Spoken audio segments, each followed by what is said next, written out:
Shalom Bapak Ibu Saudara yang terkasih di dalam nama Tuhan Yesus.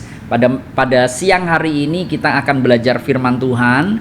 Dan saya harap Bapak Ibu Saudara kita bersama-sama belajar supaya setiap firman Tuhan yang kita dengar bisa mengubah kita, memperbaharui kita, memperlengkapi kita di dalam kehidupan spiritualitas kita. Firman Tuhan terambil di dalam Markus pasal yang kelima ayat 23 sampai 25. Alkitab berkata, dan memohon dengan sangat kepadanya, kepada Yesus. Yairus memohon kepada Yesus, anakku perempuan sedang sakit, hampir mati. Datanglah kiranya dan letakkanlah tanganmu atasnya, supaya ia selamat dan tetap hidup. Lalu pergilah Yesus dengan orang itu, dengan Yairus. Orang banyak berbondong-bondong mengikuti dia, mengikuti Yesus, dan berdesak-desakan di dekatnya. Adalah di situ seorang perempuan yang sudah 12 tahun lamanya menderita pendarahan. Nah, saudara, di dalam ayat ini menceritakan tentang kisah Yairus yang saat itu anaknya sedang mengalami sakit. Nah, level sakit yang dialami oleh anak Yairus adalah stadium yang mendekati dengan kematian, sehingga waktu itu Yairus menerobos kerumunan. Kemudian Yairus menemui Tuhan Yesus. Dan ketika Yairus menemui Tuhan Yesus, Yairus berbicara, mengajukan sebuah permohonan kepada Tuhan dengan berkata, Tuhan, anakku perempuan sedang sakit dan kondisinya hampir mati. Datanglah kiranya Tuhan, doakan anakku, letakkan tanganmu atas anakku, supaya anakku ini tetap hidup. Nah, saudara, ayat ini menceritakan bagaimana Yairus mengusahakan kesembuhan bagi anaknya. Bagaimana Yairus berusaha meminta pertolongan yang daripada Tuhan. Dan ketika Yairus sedang menemui Yesus, dan waktu itu Yesus sedang dikerumuni banyak orang, karena Yesus sedang mengajar dan sedang mendemonstrasikan kuasa mujizat. Ketika Yesus dikerumunin banyak orang, Yairus menerjang kerumunan orang. Kemudian Yairus berhasil bertemu dengan Yesus, dan Yairus mengajukan permintaan, tolong Tuhan, sembuhkan anakku yang sakit, yang hampir mati. Datanglah, jamahlah anakku. Dan ketika Yesus mendengar Yairus dan Yairus bertemu dengan Yesus, Tuhan Yesus dan Yairus pergi bersama-sama menuju ke tempatnya Yairus. Tetapi tiba-tiba Bapak Ibu Saudara, ketika Yesus dan Yairus sedang berjalan, tiba-tiba ada pengalihan, ada situasi di mana jubah Yesus dipegang oleh perempuan yang sakit pendarahan, dan di situ terjadi diskusi antara perempuan yang pendarahan dan Yesus. Jadi pada waktu itu Yairus sedang buru-buru, malah ditikung oleh pasien selanjutnya. Saudara bisa bayangkan, Yairus waktu itu anaknya hampir mati. Yairus meminta Tuhan supaya, ayo Tuhan datang ke rumahku, waktunya sangat singkat karena anakku akan mati. Anakku sudah di ujung antara hidup dan mati. Yairus terburu-buru pada waktu itu. Gak taunya saudara, ketika Yesus dan Yairus mau ke rumahnya Yairus untuk menyembuhkan anaknya, ternyata Yairus ditikung oleh seorang perempuan yang sakit pendarahan, dan perempuan itu menjamah jubah Yesus, kemudian sembuh, dan terjadi diskusi antara Yesus dan perempuan pendarahan tersebut. Nah, saudara bisa bayangkan waktu itu Yairus buru-buru meminta pertolongan Tuhan, tetapi malah ditikung pasien selanjutnya. Nah, saudara bisa bayangkan bahwa hal ini tentu tidak mengenakan. Kita butuh Yesus, tetapi ternyata ditikung oleh orang lain, sehingga waktunya akan molor. Padahal momentum anaknya Yairus sudah disimpulkan hampir mati. Lewat 1 detik anaknya Yairus bisa meninggal. Pertolongan telat 1 detik itu jadi masalah yang besar. Tetapi pada waktu itu Alkitab mencatat bahwa Yairus tidak marah, Yairus tidak komplain, tetapi Yairus tetap diam, tidak banyak protes ketika menunggu Tuhan. Waktu itu Yesus dalam perjalanan menuju rumah Yairus sudah buru-buru, tetapi ada perempuan yang sakit pendarahan. Yesus sedang menyembuhkan perempuan pendarahan tersebut. Yairus tidak marah, saudara. Yairus tidak banyak protes.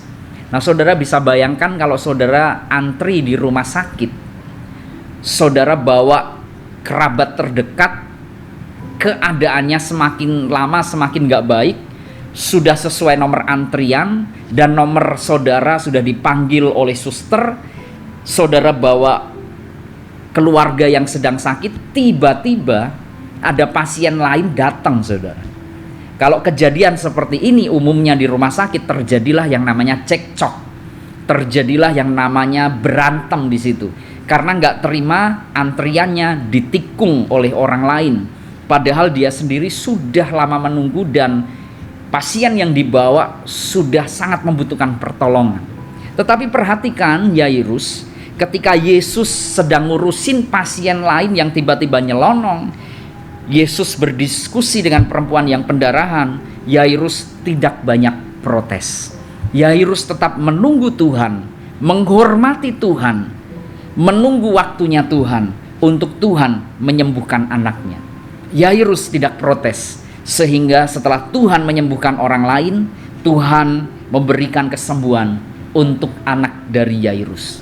Nah, saudara, hari ini kita belajar di dalam hidup kita, jangan banyak protes ketika kita menunggu pertolongan Tuhan. Tetaplah percaya, hormati otoritas Tuhan, hormati waktunya Tuhan.